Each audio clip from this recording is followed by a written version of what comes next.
Bienvenue sur Mosaïque. Je m'appelle Maxence, j'explore le monde et interroge les gens qui le peuplent pour mieux le connaître. À travers ce podcast, vous aurez l'occasion de découvrir des personnalités curieuses, ambitieuses ou inspirantes qui partageront leurs pensées pour élargir nos propres réflexions. Nos discussions, à travers les savoirs qu'elles délivreront, seront un moyen supplémentaire d'agrandir notre propre mosaïque. Bonjour tout le monde, on se retrouve pour un nouveau podcast. Encore une fois un peu particulier, j'ai l'impression que je dis ça à chaque fois, mais pour le coup c'est vraiment particulier. Je suis à Montpellier, encore une fois c'est ma deuxième ville, j'ai l'impression que j'y suis tous les 2 mois. Et je suis encore une fois pas tout seul, je suis avec Delphé. Salut. Delphé, je peux peut-être te présenter un petit peu? Vas-y. Ouais, je m'appelle Delphé, j'ai 22 ans, je suis actuellement en stage à Montpellier. Mais sinon, on s'est rencontrés à Kedge Business School parce que je suis aussi dans cette école à Bordeaux. Et j'ai créé mon podcast, un peu comme toi, qui s'appelle Page Blanche. C'est un peu un podcast de développement personnel où je parle de tout plein de sujets, où je parle surtout un peu pour tous les étudiants qui se sentent un peu perdus dans leur vie pro et perso. Et j'essaye un peu de poser des mots sur nos mots MAUX pour pouvoir un peu délier tous nos doutes et nos questionnements. Et je suis ravie d'être là. Enfin, plutôt, il est chez moi, donc... Ouais, je me suis un petit peu incrusté ici, mais bon, elle m'a dit oui, je précise. Oui, bien sûr. mais ouais, ça me fait grave plaisir aussi que tu sois ici. Et pour le coup, on a commencé à peu près en même temps, même si j'ai commencé un petit peu plus tôt, j'avais complètement arrêté. Et tu as été une de mes inspirations pour commencer, recommencer, surtout le podcast. J'avais déjà l'idée de faire un podcast, mais c'est vrai que quand j'ai vu que Delphé l'a fait, je me suis dit, allez, c'est bon, je peux plus me donner d'excuses. Et un mois plus tard, j'ai commencé. Pour Trop revenir bien. un petit peu sur l'historique, on s'est rencontrés il y a 1 an à peu près. Ouais, J'ai vu novembre-décembre ouais, 2023. en décembre, parce qu'on était dans la même asso, une asso qu'on a... Bon, il ne s'est pas passé grand-chose dans cette asso. Oh, c'était une agence de communication et de graphisme. Voilà, c'est ça. Toi, t'es le plus graphisme et moi, plus communication, pour le coup. On n'avait pas un petit peu le même attrait pour tout ça. Mm. Et ouais, directement, on a parlé de course à pied parce que j'ai remonté tous nos messages. Oui, Et on a parlé de course à pied dans le tram. Je ne sais pas si tu te souviens. Oui, je me souviens très Je bien. sais parlé que de ça. Avec donc, Annelise, et tu nous avais parlé que de ça, et c'est toi qui m'as donné envie de me mettre à la course à pied. Ah ouais. Et je me rappelle, j'avais trop peur. Je sais pas si tu te rappelles, dans le tram, je te disais, mais j'ai trop peur de courir et tout. Juste le fait d'aller courir, ça me faisait peur. Ouais. Et ouais, tu m'avais grave motivé Et là-dessus. maintenant, tu as fait un semi, donc comme quoi. Ouais, un an plus tard, c'est vrai. Et tu as encore peur alors que tu feras un marathon dans pas longtemps. Maintenant, j'ai plus peur du semi, mais le marathon, c'est un autre step encore. Ouais, bon, après, pour le coup, on a commencé à peu près en même temps, comme j'ai dit, en mars, toi tu commences, moi je commence en avril. Ouais. Et ouais, tu m'as trop motivé à commencer, c'est pour ça que je me suis lancé directement. Donc aujourd'hui, on va essayer de découvrir un petit peu ton parcours, pourquoi est-ce que tu t'es lancé, et avoir quelques petites insights sur tout ce que tu fais. Ok. Donc pourquoi est-ce que tu as lancé ce podcast? Tu viens de le dire un petit peu pour parler de choses qui te tiennent à cœur. Comment est-ce que c'est venu? Parce que on a commencé à parler, et je savais que tu avais un attrait pour les réseaux, mais je ne m'attendais pas à ce que tu lances ce podcast comme ça. C'est vrai, en vrai, beaucoup de gens ne s'y attendaient pas dans mon entourage, et moi la première, en vrai. Disons que ça fait des années je peux le dire, que j'écris beaucoup sur des sujets un peu comme un journal intime. Au début, c'était plus centré, quand j'étais plus petite, sur des récits cher journal, aujourd'hui je fais ça. Et après, c'était plus centré sur des sujets comme l'amour, comme la confiance en soi, tous les sujets que j'évoque dans le podcast. Et c'était sur une grande page blanche de mon ordinateur, d'où le nom. Et c'était vraiment secret. Et quand je suis partie en Australie, je suis tombée vraiment amoureuse du pays et du fait que quand on est loin, on a plus de facilité à créer et on s'échappe un peu du regard des autres. Un regard des autres que j'étais vraiment un peu sous l'emprise pour le coup. Et quand j'étais en Australie, à distance, je faisais beaucoup de snaps vidéo à mes copines, où je leur racontais, j'avais plein d'idées, plein d'avis sur des choses, et j'aimais débattre avec elles. Et à un moment, je me suis dit, j'ai plein de snaps, mais c'est nul, j'ai envie de créer un vrai truc. Et j'ai commencé à me renseigner sur du coup le podcast, parce que je voulais pas que ce soit un contenu vidéo, parce que j'avais encore un peu de mal avec mon image, etc. Et je trouvais ça sympa que le podcast ce soit juste l'audio et que ceux qui cliquent sur ton podcast, c'est des gens qui ont vraiment envie d'écouter. C'est pas comme sur TikTok ou quoi. C'est pas mis en recommandation. Voilà, c'est ça. C'est vraiment, tu vas écouter, tu cliques dessus et tu cliques sur le sujet qui t'intéresse. Et c'est ça aussi que j'aimais bien à travers le podcast. Du coup, je me suis renseignée comment on créait tout, j'ai commandé un micro. Et voilà, et j'ai commencé comme ça, sachant que du coup j'avais déjà plein de sujets préécrits, plein d'épisodes préécrits dans mes notes. Et depuis j'ai tout plein d'inspiration. Au final, tu avais un peu peur du regard des autres, mais là, tu te retrouves à parler de trucs ultra perso devant plein d'abonnés, genre. Ouais, Et genre, enfin, t'es à l'aise avec ça, du coup. Est-ce que tu es consciente quand tu le tournes que plein de gens vont le regarder ou c'est un truc. non, je crois que j'ai pas conscience. Ouais, En fait, ce que je me dis pour pas me stresser, c'est que. tu parles à une amie ou un truc. Ouais, c'est ça. Genre, je suis au téléphone avec mes parents ou je parle à une amie et je me pose même pas la question de qui va écouter ou quoi. Il y a eu un moment au début, avant de sortir le tout premier, je me dis, alors, cette personne, quand elle va écouter cette phrase, elle va se dire ça, cette personne, elle va se dire ça, tu sais, tu Ah ouais, deviens carrément. fou, quoi. Et je me suis dit, non, arrête de penser comme ça, sinon tu vas jamais rien sortir du tout. Hmm. Ou sinon, j'allais sortir des trucs comme un robot, quoi, qui parle, qui lit Wikipédia, alors que c'est pas le but. Du coup, ça me fait peur quand j'y pense trop, de me dire qu'il y a beaucoup, beaucoup de gens qui peuvent écouter. Mais au final, je me dis que l'authenticité, c'est ce que les gens recherchent. Donc, j'ai pas envie de m'inventer un personnage pour Surtout ça, quoi. que t'as que des retours positifs. En plus, oui, c'est T'as ça. eu des haters un peu ou pas? Euh, plus sur Insta, en mode, Ouais, genre dans les commentaires ou quoi. c'est les gens qui écoutent pas trop le podcast. Oui, du coup, qui ont rien à voir avec le podcast. Mais pour le podcast, non. J'ai eu des critiques constructives, surtout au début quand il y avait des problèmes de son et tout. Hmm. De toi-même, tu m'as un peu aidé. Bah ouais. Où on voit ouais, des critiques constructives, mais très peu de négatifs. Et c'est aussi ce qui m'a choqué, c'est que je me suis dit, ah ouais, bah en fait, j'avais peur de quoi? Ouais, Parce carrément. qu'au final, tout le monde a bien accueilli le projet. Et ceux pour qui ça n'intéresse pas, juste, ils n'écoutent pas. Et voilà. Hmm. Du coup ouais, c'était bien dans ce Ouais, sens-là. pour tous ceux qui ont envie de faire des choses, ça serait trop bête de ne pas le faire à cause du regard des autres. Parce que bah, d'une part, enfin, on s'en fout du regard des autres. Mm. Et en plus, au final, il n'est pas aussi tranchant que ce qu'on pense. Ouais, c'est vrai Donc ça. autant juste faire ce que tu as envie de faire et voir après si ça marche ou pas. Dans tous les cas, si ça marche, tu gagnes Mm. quelque chose. Si ça marche pas, bah, tu n'as rien perdu. Tu Ouais, as c'est ça. appris quelque chose. Donc Ce que je me disais, c'est que si je me lance pas, il y a zéro chance que ça marche. Si je me lance, il y a aussi des chances que ça marche pas, mais il y a Mm. forcément des chances Mm. que ça marche. Mm. Alors que si tu te lances pas, il y a zéro chance, genre c'est même pas Mm. possible. Donc une fois que j'ai commencé à voir les choses comme ça, je me suis dit bon, let's go. Et comme tu dis, ouais, les remarques négatives, soit tu les entends pas parce que c'est des gens qui parlent dans ton dos, ou soit il y en a pas et c'est très bien comme ça aussi. Mm. Bon, on en a parlé un petit peu dans ton podcast parce que du coup, on a aussi fait un épisode sur le sien que vous pouvez aller voir, retrouver. Je mettrai les liens dans les descriptions. Et ouais, du coup, on parle un petit peu de peur du regard des autres, de sport, etc. Donc, je vais pas trop m'étaler sur ce sujet-là aujourd'hui. Mais ouais, on a eu un petit peu les mêmes pensées sur le moment où on s'est lancé. Et au final, on s'est lancé tous les deux. On a vu que c'était plutôt, enfin, qu'il n'y avait pas de raison de ne pas le faire en Oui, fait. oui. Donc voilà, aujourd'hui on va parler surtout un autre aspect des réseaux sociaux, de voyage, de solitude, etc., d'environnement, des thèmes que du coup tu es, en plein dedans. Ouais.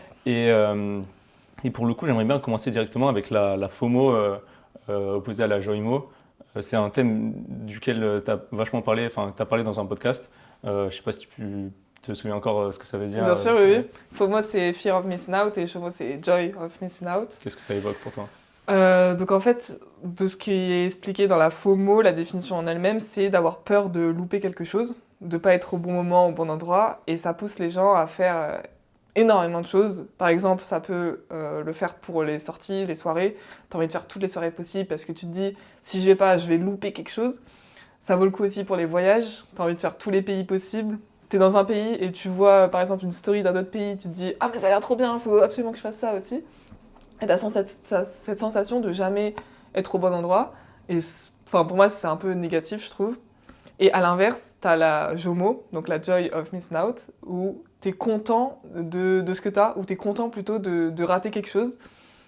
Par exemple, en ce moment, quand on me propose une soirée et qu'au final ça s'annule à la dernière moment, je suis en mode yes, J'avais je pas aller suis en très soirée. bien, je suis dans mon lit, ça me va. Ou ouais, c'est ça, c'est de plus ressentir la culpabilité du fait de ne pas avoir fait quelque chose ou d'avoir loupé quelque chose. Ça fait combien de temps que, que tu avais cette FOMO? Comment est-ce qu'elle s'est créée? Est-ce que tu en as toujours été consciente que tu l'avais? Ou est-ce qu'elle s'est bâtie avec le temps, peut-être à travers les réseaux sociaux? Je pense qu'il y a différentes FOMO sur différents trucs, je pense, comme j'ai expliqué. Je pense que j'ai la FOMO sur la création de contenu. J'ai toujours l'impression de ne pas faire assez, que je pourrais faire plus. Je vois ce que font les autres et je me dis, ok, moi c'est nul et tout. Avant, j'avais la FOMO sur du coup les soirées, tout ça. Ça, maintenant, je l'ai plus, donc ça c'est cool. Et j'ai un peu la FOMO aussi sur, sur les voyages. J'ai envie de voyager de partout, mais évidemment, tu peux pas tout faire tout le temps. Et encore une fois, c'est à cause des réseaux, parce que tu te compares. T'as l'impression que tout le monde voyage et est partout, et que toi, tu le fais pas. Mais non, en vrai, ça va mieux. Genre, je le travaille, mais le problème plus profond, je pense, c'est la comparaison avec les autres sur les réseaux. Est-ce que tu arrives à prendre le temps du coup? Parce que moi, par exemple, cette FOMO, je pense qu'elle est encore très présente chez moi. J'ai l'impression tout le temps de ne pas en faire assez. Ouais. Et du coup, je suis tout le temps en train de vouloir faire des choses. Je fais 36 trucs en même temps. Je perds vachement de focus sur genre, il faudrait plus avoir une seule chose et se focus à 100% dessus, mais j'en fais plein en même temps. Et quand je fais rien, ce qui arrive pas souvent, j'ai cette culpabilité-là de me dire putain, tu fais rien, tu es en train de louper ta vie et tu passes à côté de plein de choses. Est-ce que toi aussi tu as ce truc-là ou alors est-ce que tu arrives à plus prendre le temps? Ça dépend, mais ouais, j'ai un peu ce côté culpabilité quand même quand je fais rien, surtout quand j'avais prévu de faire quelque chose. Par exemple, si dans une journée je m'étais dit bon là je vais courir et que je retarde le moment et qu'au final j'y vais pas, là je pouvais culpabiliser de fou. Ah ouais, de fou. Mais si j'avais pas prévu de le faire, ça va. Ou pareil, dans la création de contenu ou dans les podcasts ou quoi, je me mets quand même un peu une sacrée pression, on va dire, enfin une petite pression, pour sortir des contenus presque tous les jours, pour sortir un podcast par semaine. Et je sens que si je le fais pas, je vais peut-être un peu culpabiliser, parce que je me dis, les autres ils le font. Alors moi, il faut que je le fasse aussi, tu vois. Les autres 1% de la population qui font des choses sur ce Oui, domaine-là. aussi, oui. Et c'est cette dimension que j'ai du mal à avoir. C'est que quand tu es plongé dedans, tu as l'impression que tout le monde fait des trucs et toi, du coup, c'est rien ce que tu fais. Alors que par rapport à tous ceux qui n'osent pas le faire ou qui ne le font pas, c'est déjà énorme. Donc, comment tu as réussi à sortir de cette FOMO-là pour certaines choses? Est-ce que tu l'as conscientisé comment? Est-ce que tu as eu des process? Est-ce que tu as eu des routines chez moi? La méditation peut-être? Ouais, en vrai, je me suis beaucoup posé la question de est-ce que je le fais vraiment pour moi ou plus pour l'image que les autres ont de moi ou pour plaire aux autres. Enfin, surtout pour, par exemple, les soirées, j'avais l'impression de des fois sortir juste parce qu'il fallait être là, fallait être vu, fallait sortir, fallait pas rester chez soi. Un samedi soir en étant chez soi, c'est impossible et tout. Et une fois que je me suis détachée de ça et que je me suis dit, en fait, je vis pour moi, je vis pas pour les autres. Donc, je pense que c'est surtout l'écriture qui m'a aidée. Pas forcément la méditation à ce moment-là, mais plus l'écriture, le fait de poser des mots sur ce que je ressentais pour pouvoir vraiment comprendre d'où vient cette envie de sortir tout le temps. Ouais, voilà. Est-ce que c'est vraiment pour moi ou pour les autres, quoi. Clairement. Je pense que là, c'est un vrai point. L'écriture, que ce soit pour le partager ou pour le garder pour soi, c'est ultra important. Moi, personnellement, depuis que j'écris, j'arrive à réfléchir un peu plus. Mais quand tu n'écris pas, j'ai l'impression que tu as des pensées qui passent et elles s'en vont. Et au final, tu n'évolues pas parce que tu as tout le temps les mêmes pensées qui reviennent. Ouais, c'est ça. Parce qu'il y a tout ce que tu sais que tu as appris ou vu. Et tu as tout ce que tu ne sais pas que tu savais à une époque, tu vois. Toutes les choses que tu as oubliées, mais que tu as oublié que tu as oubliées. Toutes ces choses-là, elles reviennent constamment. Et le fait de les écrire, je pense que c'est grave important pour pouvoir construire sa pensée. Et pas juste avoir celle des autres qui rentrent dans toi. Je pense que c'est aussi important. Enfin, tout ce que tu consommes, tu es ce que tu consommes. Donc si sur les réseaux tu regardes quelque chose qui est mauvais, ça va t'imprégner. Mais je pense que c'est trop important d'écrire. Moi, ça fait pas très longtemps que je le fais. Et je vois grave une différence. Surtout, je trouve, quand tu écris sur ce que tu ressens, parce que c'est ce qu'on a tendance à oublier. Par exemple, les anecdotes ou ce que tu fais en général, tu l'oublies pas. Mais la façon dont tu as ressenti les choses, 2 mois après, tu vas te dire, au final, c'était pas si grave ou quoi. Alors que sur le moment, t'as vraiment souffert ou t'as vraiment ressenti ça. Et le fait de l'avoir écrit, en le relisant, tu vas te dire, ah oui, ok, j'ai ressenti ça, etc. Et du coup, ça te permet de te rappeler et de construire un peu ta vision des choses par rapport à ce que t'as écrit. Mais c'est tellement fort. Rien que le podcast, c'est un morceau de toi, du passé, que tu peux réécouter quand tu veux. Ouais, c'est vrai. Pareil pour la vidéo, tu peux faire ça encore plus, j'ai l'impression, parce que tu as aussi le visuel, etc. Tu peux capturer ton image, ta personne d'avant pour le revoir quand tu veux. Et je trouve ça trop fou. On a cette chance de pouvoir le faire qu'avaient pas trop nos parents et grands-parents, même si tu pouvais toujours écrire avant. Et petit tips pour ceux qui n'aiment pas écrire, Tout à l'heure, en faisant les recherches pour le podcast, je suis allé sur WhatsApp parce qu'en gros, j'ai une conve avec moi-même. Ok. Donc, tu ajoutes quelqu'un sur WhatsApp dans la conve que tu dégages direct. Ouais. Et après, tu peux t'envoyer. Moi, je l'utilise aussi pour m'envoyer des messages. Oui, entre ordi Ouais, c'est ça. Ouais, Quand moi ça marche aussi. pas trop. Et tu peux aussi faire des vocaux à toi-même, du coup, que Ah, tu gardes pour toi-même. c'est Donc, bien ça. je me mets de quoi je parle dans le vocal et je fais le vocal. Mm. Et du coup, tu as une petite note vocale de toi, Ah, c'est bien ça. dans le passé. Et enfin, tu as juste à le sortir, tu n'as pas besoin d'écrire ou quoi. C'est un peu plus pratique. Tu sais que moi, je le fais sur dictaphone, sur l'application dictaphone. Ok, mais c'est un peu plus relou, non? Bah non, c'est pareil. Tu peux les trier. Ouais, Oui, après, il faut les trier. mais ouais, voilà. Sinon, Trop bien. dictaphone, ça marche aussi, je pense. J'adore. Oui, parce que c'est des petits vocaux que tu peux écouter quand Ouais, tu là, veux, au j'ai final. réécouté des trucs de moi qui étais en dépression à Vienne. Ah, C'était pourquoi déjà? Oui, parce que j'avais pas d'argent à un moment. ouais, ok. Et du Et coup, le fait de réécouter ça t'a fait quoi? Enfin, tu t'es senti... Je me suis dit, ah ouais, putain. Et au final, bon, je suis pas encore assez loin de cette situation pour en être dépassé. Hein. Je gagne pas encore plein d'argent, tu vois, mais ouais, je pense qu'un jour, ça sera stylé de revoir ça. Ouais, c'est ça. Enfin, Pour l'évolution. Carrément. Après, vous n'êtes pas obligé de tout partager sur les réseaux, etc. Moi, je trouve ça cool aussi enfin, je le partage, donc ça me met aussi une notion en plus de charbonner pour faire un truc bien. Et ouais, tu peux le revoir dans 10 ans. Il ne faut pas se dire que, encore une fois, tu es trop nul pour partager ou pour créer cette vidéo. Parce que quand tu seras niveau 100, tu seras trop content d'avoir ce truc où tu étais Exactement. vraiment nul. Les archives. Mais ouais, mais tellement. Ouais. Et nul encore, t'abuses. C'est juste t'essayes, quoi. Tu commences. Donc Ouais, c'est normal. mais tu es obligé d'être nul. Oui, aussi. vrai. Ça dépend, tout le monde n'est pas obligé d'être nul, mais Non, mais oui, je veux de dire, commencer, quoi. mais ouais, t'es obligé. T'es obligé de commencer. Moi, c'est ma sûr. première vidéo, elle était nulle. Ma 10e, elle était Oui, nulle. oui, je vois. C'est Et la 100e, elle sera incroyable. ouais, fais 100 vidéos et au bout d'un moment, tu feras un truc stylé, quoi. Ouais, ça, je suis bien d'accord. Donc, attends, il faut que je me resitue sur mon truc. J'essaye de prendre des notes pour préparer ces épisodes, ça me prend vachement de temps. Je ne sais pas si c'est la bonne manière de faire. J'essaye de m'améliorer un petit peu sur les process, etc. pour essayer de faire des trucs un peu mieux. J'essaye de bosser avec ChatGPT aussi pas mal. Ah ouais, c'est vrai? Ouais, Ok. genre, je l'ai entraîné. Ah, moi aussi, c'est mon meilleur ami, je l'adore. Je l'entraîne, hein, genre j'ai fait, tu sais, tu peux faire, enfin j'ai pris le premium parce que tu peux, Ah, ok. ce qui est différent bon là on part sur un autre sujet mais on s'en fout, hein, c'est un podcast c'est pour ça. Tu peux genre utiliser ChatGPT et lui mettre un preset en gros qui peut intervenir dans la conversation. Donc tu l'identifies dans la conversation et c'est ce preset-là qui va te répondre. Donc tu peux mettre un expert en finance en gros, un expert en communication, etc. Ah, je savais pas. J'en ai formé un pour les podcasts. Donc je lui ai dit comment il devait répondre, avec quel. Enfin, tu peux même lui donner des informations. Donc j'ai donné des scripts de podcast. Enfin, tu sais, j'ai téléchargé des scripts de podcast, Ah ouais? genre des vidéos, je les ai transmises en texte et je lui ai envoyé, tu vois. Ok. Et du coup, il m'en répond grave, avec plus de pertinence. Et ouais, tu lui demandes aussi de te poser des questions. Genre, tu lui demandes de poser des questions, toutes les questions qu'il a besoin pour te connaître et pour faire un bon épisode. Ah, ok. Et du coup, j'ai fait un petit peu ça. Je lui ai Ok. demandé de t'en poser aussi. De Ok, poser des d'accord. questions sur toi aussi. Donc je ne parle plus avec Maxence, mais avec ChatGPT.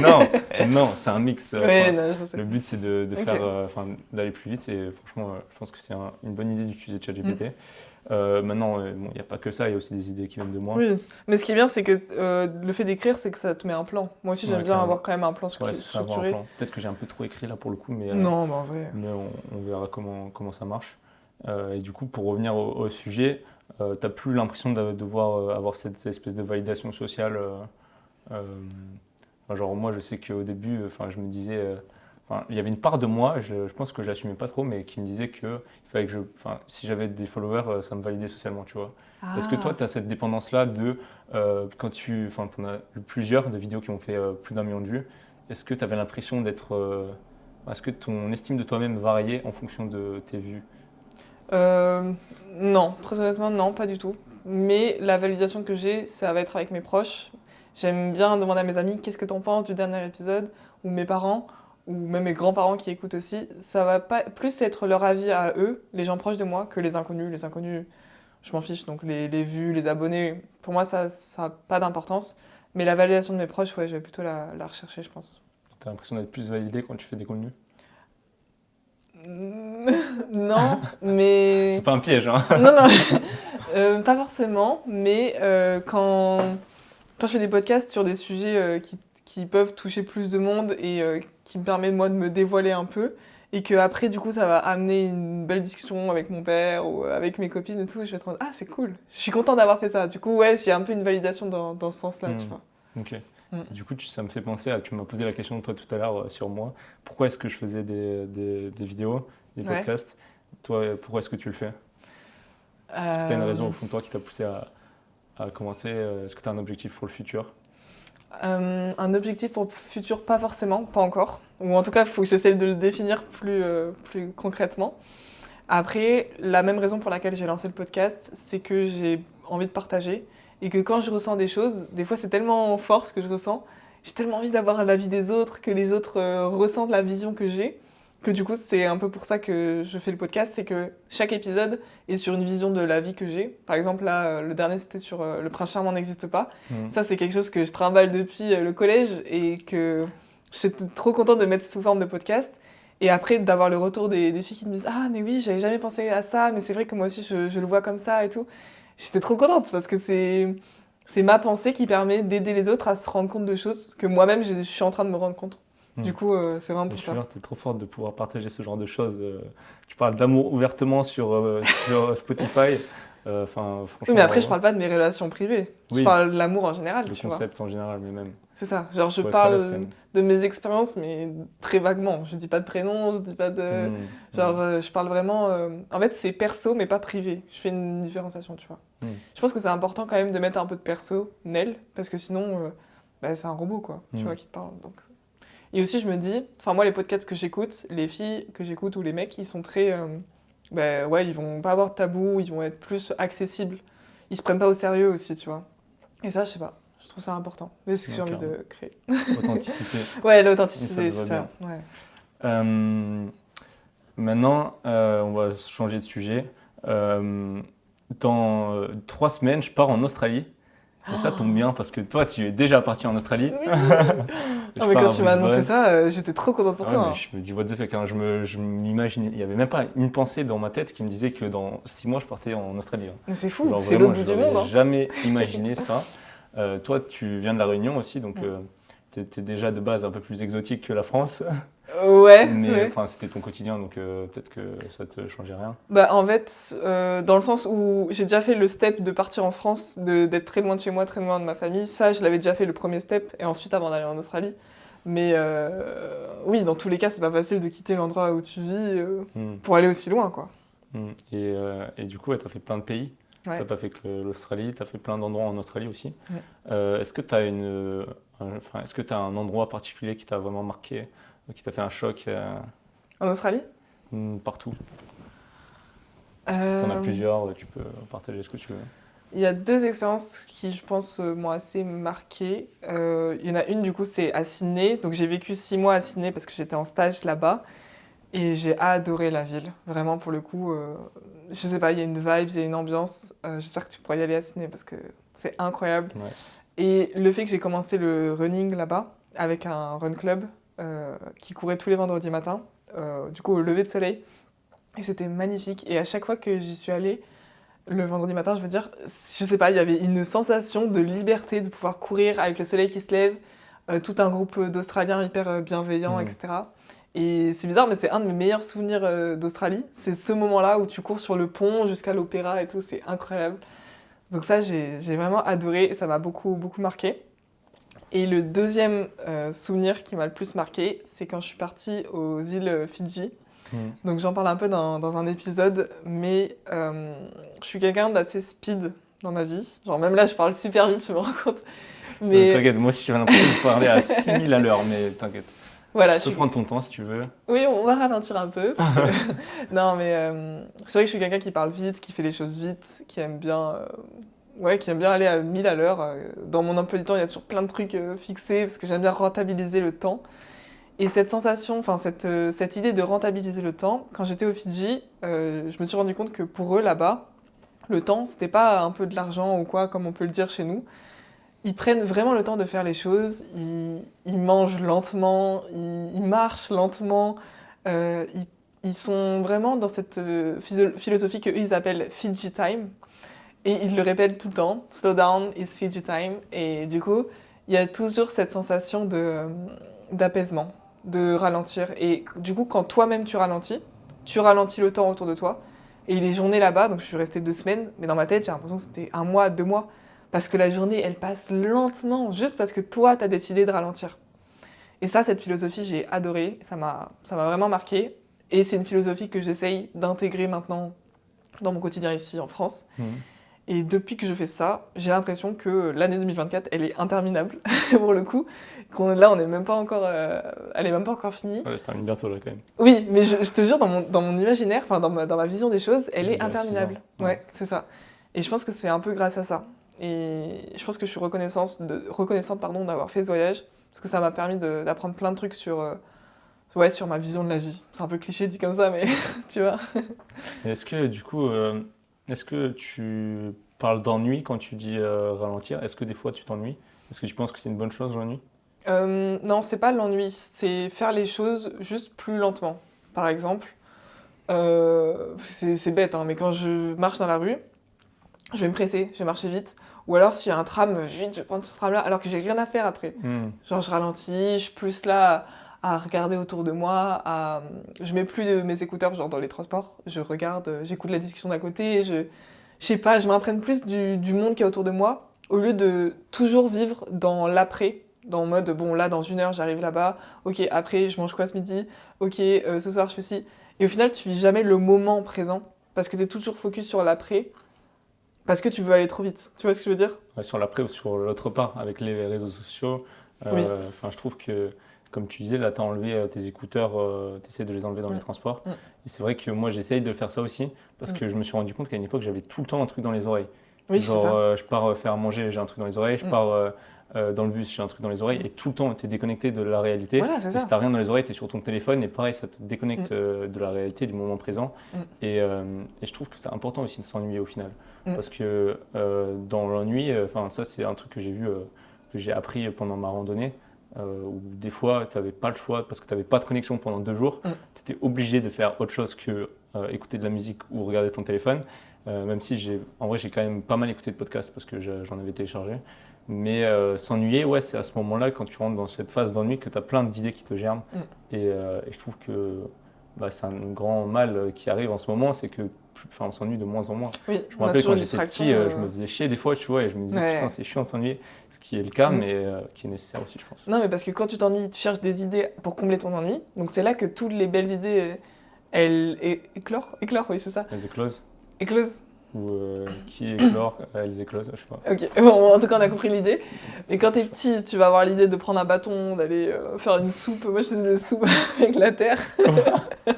Tu faisais pas ça? Des soupes de terre? Oui, tu mettais des feuilles et tout. C'était une soupe magique. Les feuilles directement. Ok, bon voilà, c'est un autre level. Mais tu vois, t'avais des idées comme ça. Et là, évidemment, t'as pas les mêmes idées. Mais c'est vrai que quand tu t'ennuies, quand tu ralentis un peu le temps, t'as plus de nouvelles idées qui se créent. Et je pense que toutes les idées que j'ai en ce moment, c'est pour ça que je continue le podcast et que j'ai encore plein d'idées pour la suite, c'est grâce au fait que je me suis plus concentrée sur ce qui se passe maintenant, plutôt que ce qui se passe chez les autres ou après, quoi. Et aussi, je pense que quand tu es là-dedans, pour tous ceux qui ont peur de commencer et pas avoir d'idées, quand tu rentres dans un momentum, là ça je l'ai entendu en réel il y a pas longtemps, c'est un mec qui fait une vidéo où il raconte sa journée tous les jours. Okay. Ça fait genre 300 jours qu'il fait ou 200 jours qu'il fait, tous les jours. Et en fait, il se dit que plus il en fait, plus il a d'idées, parce qu'il rentre dans le momentum où, vu que tu en fais tous les jours, ton esprit se branche un peu là-dessus, et du coup, tu penses tout le temps à ça et tu as des idées qui naissent. Après, je dis pas que c'est forcément bien, parce que du coup, il faut que ça soit ta priorité. Mais si ça l'est pas, voilà. Oui, je vois ce que tu veux dire. Faut pas avoir peur de se lancer, parce que tu as tout qui vient. On a un peu divergé, mais du coup, ouais, est-ce que, pareil, comme avec les réseaux sociaux, c'est quelque chose qui était inconnu au début pour chaque nouvel pays, c'est une nouvelle expérience et c'est un saut dans l'inconnu. Pour les réseaux sociaux, pareil, quand tu postes ta première vidéo, tu sais pas ce qui va se passer. Est-ce que ça te faisait peur, ce truc de te jeter dans l'inconnu avec le voyage, ou t'appréhendais même pas? Avec le voyage en général ou avec l'Australie? Est-ce qu'avec un de tes voyages, ça t'a fait ça? Est-ce que ça te le fait tout le temps? Est-ce qu'à un moment, ça s'est arrêté? Peut-être pour ton premier voyage, quand tu es allé en France, tu as eu peur de ça ou Quand j'ai quitté La Réunion pour la France, je ne voyais pas comme ça, comme un voyage, plus comme un déménagement, parce que j'allais habiter à Bordeaux, c'était pas pareil. Hmm. Mais j'ai ressenti de la peur lors de mon premier voyage toute seule. Je suis partie à Majorque pendant 4 jours. Et de base, je voulais trop y aller, mais avec quelqu'un. Et je demandais à toutes mes copines, j'étais en couple à l'époque et ils voulaient pas venir. Et du coup, je me suis dit, mais c'est nul, j'ai une semaine devant moi, autant y aller quoi. Et du coup, Hmm. j'ai pris mes billets, je suis partie toute seule. Et je me rappelle que dans l'avion, je me disais, mais qu'est-ce que je vais faire? Je vais dans un autre pays toute seule et je suis complètement folle et tout. T'avais même pas de plan à ce moment-là? Tu savais Bah ce que tu non. allais faire? Ouais, non, j'avais réservé une auberge, c'était la première fois que j'allais en auberge de jeunesse et tout. Et au final, j'ai adoré. J'ai loué un vélo, je fais le tour de l'île et tout. C'était trop bien. Et j'étais toute seule.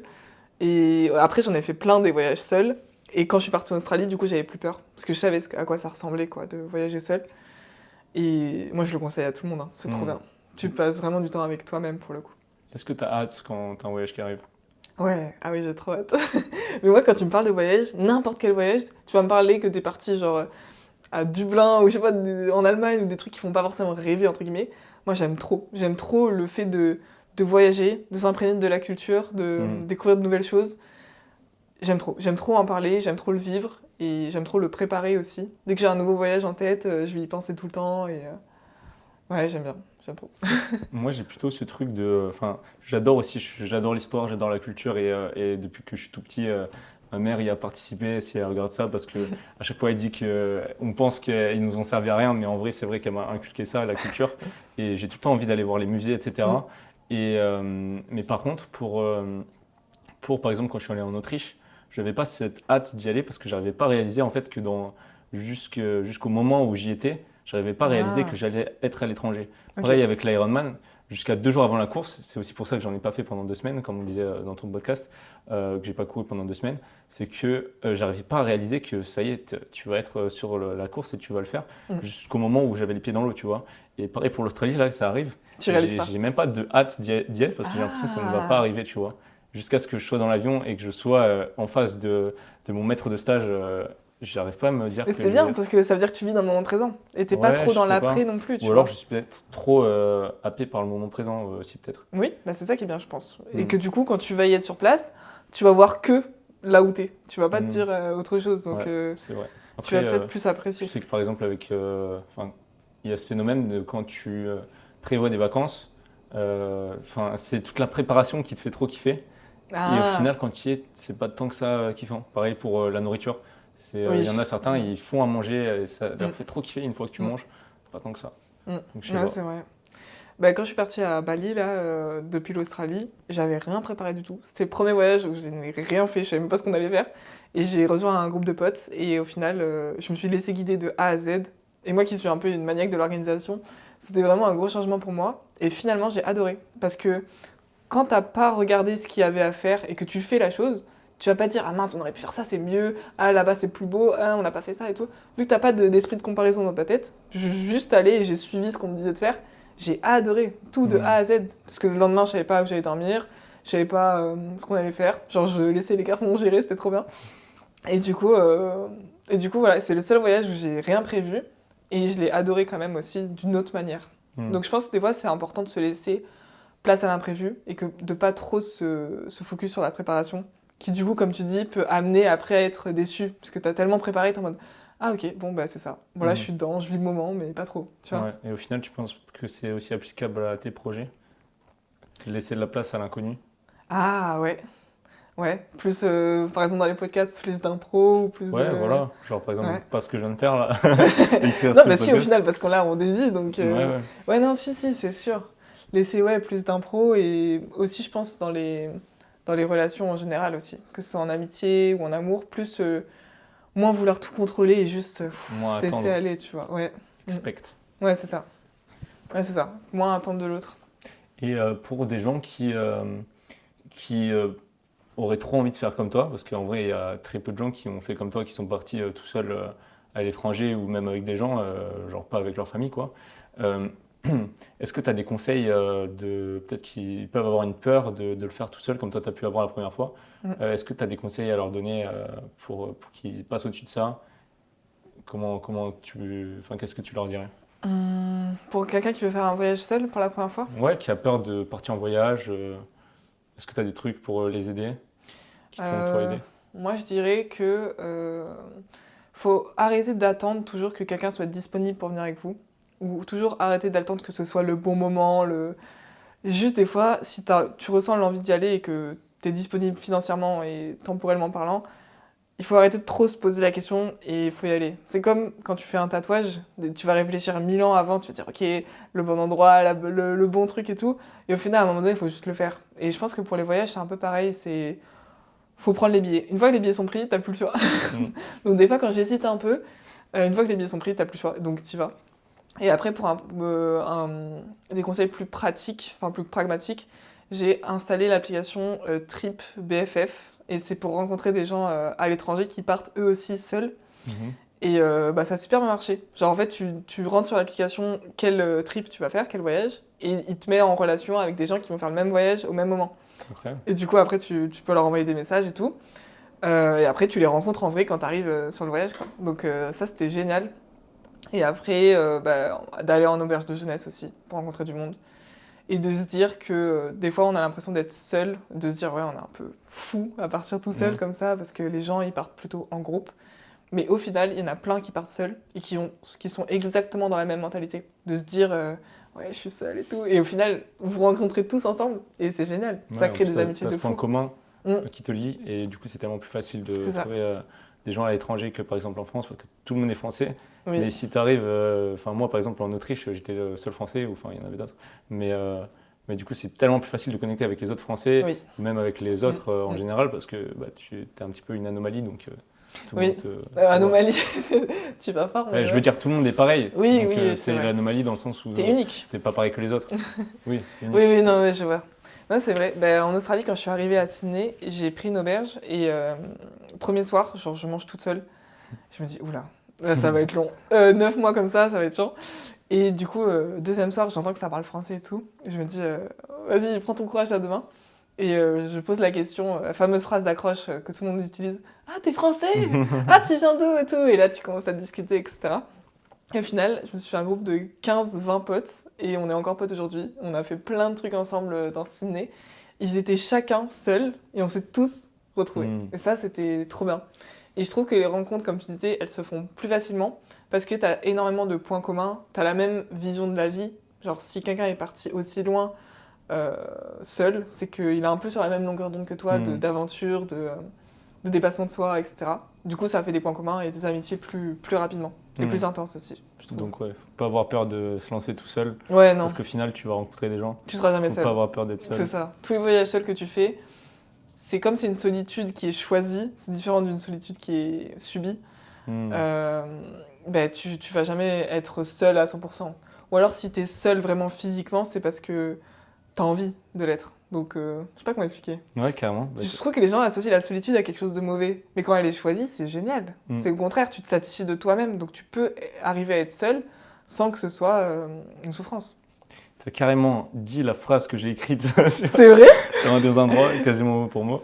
Bah, entre la choisir et la subir. Ouais. Au final, bah, c'est dans ta tête hein, que ça se joue. Genre, Mm. si, enfin, tu peux avoir la même situation, être seul, la même chose deux fois, mais une situation, tu es en dépression et l'autre, tu es trop heureux. Mm. C'est juste dans ta tête que ça se joue. Exactement. Faut pas avoir peur d'être seul, faut l'accepter. Mm.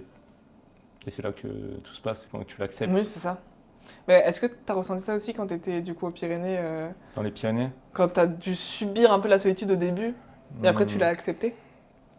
en fait, j'étais tellement dans le combat d'essayer d'avancer que genre vraiment, j'essayais de trouver tout ce qui était possible pour me sortir du moment présent à ce moment-là.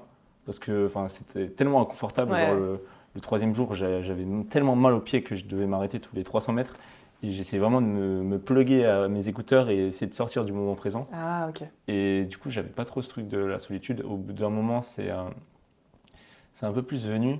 Mais c'est vrai que pour le coup, c'est même pas la choisir, la solitude. Au bout d'un moment, enfin, je me sentais même pas seul, tu vois. Ok, Je sais pas comment dire. ouais, je vois. Il faudrait voir sur une plus longue période. Parce que, en fait, moi, j'ai jamais eu peur d'être seul. Enfin, je m'en fous d'être seul, tu vois. Je sais que dans tous les cas, je retrouve des gens. Mm. qui peuvent me correspondre. Donc ouais, c'est vrai que j'ai même pas la réponse à cette question au final. Est-ce que tu as une petite voix dans ta tête? C'est-à-dire, Une voix qui te parle? Tes pensées, quoi. ouais, bah c'est moi. Oui, mais des fois, il y en a qui n'en ont pas, tu sais. Ah ouais? Ouais, il y en a qui n'ont pas la petite voix dans Je la sais pas, il y a tête. plusieurs steps, non? Il y a pas genre. Il y en a, ils peuvent voir un objet C'est en ça. 3D et le visualiser même en couleur. Mhm. Il y en a d'autres qui peuvent juste le voir, un truc diffus. Il y en a qui peuvent rien voir. Il y en a qui n'ont pas de Oui. trucs dans leur tête. Il y en a qui voient par image ou par audio, entre guillemets. Enfin, moi, j'ai une petite voix, je sais. Et Ah quand... ouais, ok. Il y en a qui voient par image et pas par audio. Ouais, ouais, c'est ça. Genre, Hmm. par exemple, j'avais fait le test avec mon père. Et je lui avais dit, si demain tu vas chez le coiffeur, moi, ma petite voix dans ma tête, elle va me faire, demain tu vas chez le coiffeur. Enfin, un truc comme ça, tu vois. Et lui, il se dit pas ça, mais il va avoir une image de coiffeur. Ah Tu vois, ouais. qui est dans sa tête. Et on était choqués de voir qu'on réfléchissait pas du tout pareil pour des trucs simples. Mais du coup, pour rebondir là-dessus, moi, quand je suis seule, j'ai l'impression d'être pas seule parce que je suis avec moi et la petite voix dans ma Le mec, tête. c'est schizophrène. Mais non, mais en mode. C'est une maladie, ça. Non, c'est vrai que c'est très bizarre dit comme ça. Non, non, Mais genre, tu vois, j'ai mes pensées, elles sont là. Enfin, je suis jamais à court de trucs à penser. Donc même quand je suis seule, ben, j'ai tellement d'idées, plein de trucs qui fusent que je me sens pas triste d'être seule. Hmm. Ça, c'est important de Ouais. le faire, je pense. Il faudrait que je vois sur plus longtemps. Parce que du coup, j'ai un peu la même chose que toi. Mm. Genre sur 6 mois, est-ce que si t'es seul tous les jours, Ouais. je sais pas. Après, tu vas te faire des potes quand tu vas y aller, c'est sûr. Oui. Au bout je de me 2 dis- jours, tu vas te rencontrer des déjà, gens. je vais à un endroit où c'est des Français dans la boîte. Donc, Ah oui, bah ouais, en plus, ça va t'aider. toi, t'étais en anglais. Hein. Ouais, anglais. Et t'as appris du coup à parler anglais là-bas ou tu savais déjà? J'avais quelques bases, mais les bases que tout le monde a, quoi. Mm. Mais ouais, après, dans tous les cas, quand t'es là-bas, t'as pas le choix, quoi. Surtout quand c'est ton entreprise, parler anglais, t'as pas le choix. Mm. Donc bon. T'as carrément anticipé ma question, bam, t'es rentré dedans et tu as très bien répondu. Et du coup, toi, est-ce que la solitude, ça nourrit ta créativité? Est-ce que tu en as besoin? Comment est-ce que tu crées ce processus de création? Créer ce processus de création. Ouais, oui, c'est sûr et certain. Parce que pour donner l'exemple, tout simplement que quand j'étais en voyage, là, c'est quand j'étais partie, du coup, après l'Australie, après mon stage, j'avais moins ce côté créatif parce que je faisais des trucs tous les jours. Et j'étais tout le temps entourée avec plein de gens. Et je suis du coup plus créative quand je suis seule et que j'ai du temps à y penser. Parce que quand t'es avec du monde, tu vas pas penser à tes Ouais. projets ou à la C'est ce qu'on création. disait, Ouais, c'est ça. Donc du coup, ouais, plus quand je suis seule. Et c'est pour ça que... Bah, en ce moment, je suis beaucoup seule parce que dans cette ville, à Montpellier, je connais pas grand monde. Mais c'est pas grave, du coup, j'ai plein de moments pour pouvoir créer le week-end, genre j'ai des podcasts et tout, c'est trop bien. Parce que je suis plus seule dans ce moment-là, je pense. Ok. Ouais. Pour passer à un autre sujet, moi qui est assez complexe et dont j'ai pas toutes les réponses, mais j'aimerais voir ton point de vue là-dessus. Ok. Est-ce que tu te sens assez proche de l'environnement, toi, Euh, de la nature? Là, ouais, je pense, ouais. En tout cas, j'essaye de... Tu veux dire pour protéger l'environnement ou plus être proche de l'environnement? Bah, toi, quel est ton rapport à la nature? Mon rapport à la nature, bah déjà en ayant grandi à La Réunion, ça m'a fait un choc quand je suis arrivée en France parce que j'habite en face de la mer, donc la nature, je la vois tous les jours. La Réunion, c'est des randonnées, c'est le volcan, c'est incroyable. Donc j'ai vraiment grandi dans l'amour de la nature. Et aujourd'hui, je pense que ce qui me manque le plus, c'est de pouvoir pas être dans des villes avec du béton et tout. Enfin, c'est con à dire, mais voilà. Et donc aujourd'hui, je travaille dans une entreprise d'énergie renouvelable. Donc j'aide à installer des panneaux solaires, etc. Et quand on m'a demandé à l'entretien, c'est marrant parce qu'il m'a posé la même question. C'est quoi ton rapport à la nature? Ouais, Et tu as répondu quoi? j'avais répondu ça. Bah, le truc de la Réunion, c'est que j'avais envie que tout le monde puisse avoir accès à cette connexion entre guillemets avec la nature. Et du coup, ne pas laisser le monde, la planète mourir, quoi. Et j'ai un peu un problème par rapport à ça, c'est que je dis ça, mais d'un autre côté, je voyage beaucoup. C'est Donc, exactement la question sur laquelle je voulais venir. du coup, mon bilan carbone, il est élevé. Et c'est dur parce que mon cœur me dit j'ai envie de voyager et mon cerveau me dit tu dois arrêter de le faire. Ouais. Donc j'ai un peu de mal avec ça. C'est vrai, j'ai exactement la même chose. Hein. Depuis petit, je suis, enfin, la nature, ça m'intéresse de fou. Et quand j'étais tout petit, je voulais être paléontologue. Oh, trop mignon. Pendant longtemps, je voulais être paléontologue. Après, j'ai un peu digressé là-dessus. Mais ouais, la nature, ça m'a toujours intéressé. Et quand j'étais un peu plus grand, enfin même quand j'étais petit et même jusqu'à plus grand, je regardais tout le temps des documentaires. Je me rappelle quand j'étais chez mes grands-parents. Sur Arte? Non, sur Nadja Wide, des trucs dans le genre. Ok. Et vraiment, j'étais trop curieux de tout ça, et c'est aussi ça qui me pousse à faire des vidéos aujourd'hui, pour découvrir ce genre de choses. Mais au final, ce qu'on me fait remarquer souvent, c'est par exemple là, j'ai créé une cagnotte pour mon projet dans les Pyrénées, pour essayer de récolter des fonds pour la protection de l'environnement via le CPI Littoral Basque et Ariège, deux associations qui préservent l'environnement. Et d'un autre côté, je vais partir en Australie avec un avion qui va déverser des tonnes de CO2 dans l'air. Donc c'est un petit, une contradiction qui est entre préserver et explorer. Ouais, c'est ça, parce que si t'aimes la nature, tu veux la préserver, et si tu veux l'explorer, il faut prendre l'avion, il faut y aller, il faut... C'est pas facile. Ouais, c'est ça, c'est une contradiction, comme tu dis.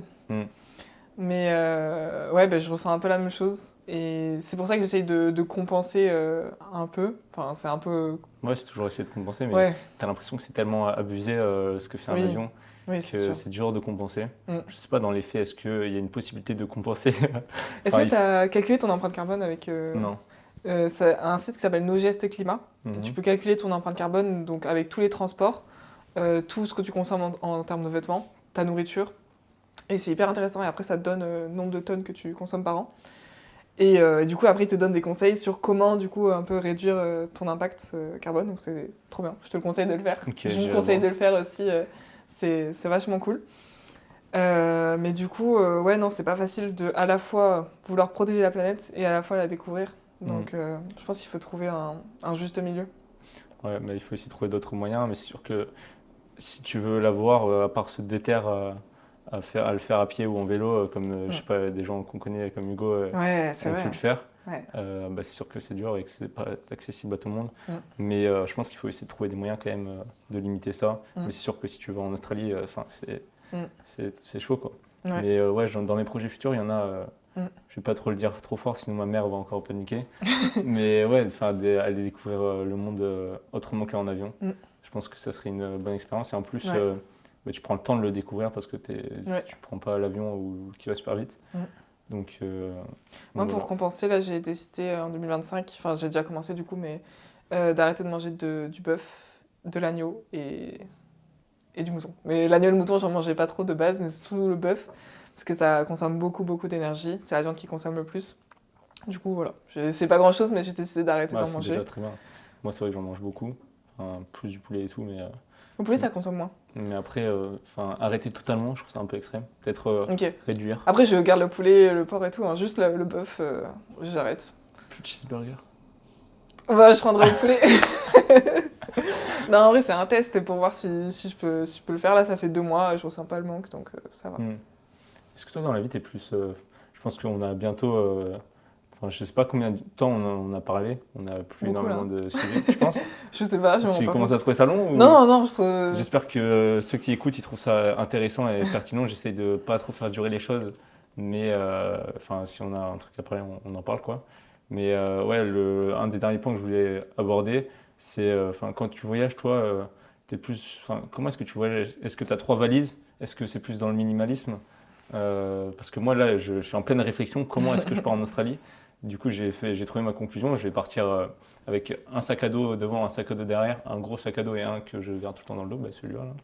Et je vais essayer de juste y aller avec 2 sacs à dos. Ouais, bah, c'est ce que j'allais te conseiller. Parce que moi, je suis partie avec une valise et elle était inutile au possible. Ok, carrément. Donc du coup, quand j'ai fait mes petits voyages depuis Sydney, j'ai laissé la valise et je suis partie sac à dos comme toi. Un devant, un derrière. Et ça, c'est beaucoup mieux. C'est ça que je me disais. Ça sert à rien, la valise. Surtout, déjà, arriver là-bas, t'as envie d'acheter des trucs et tout.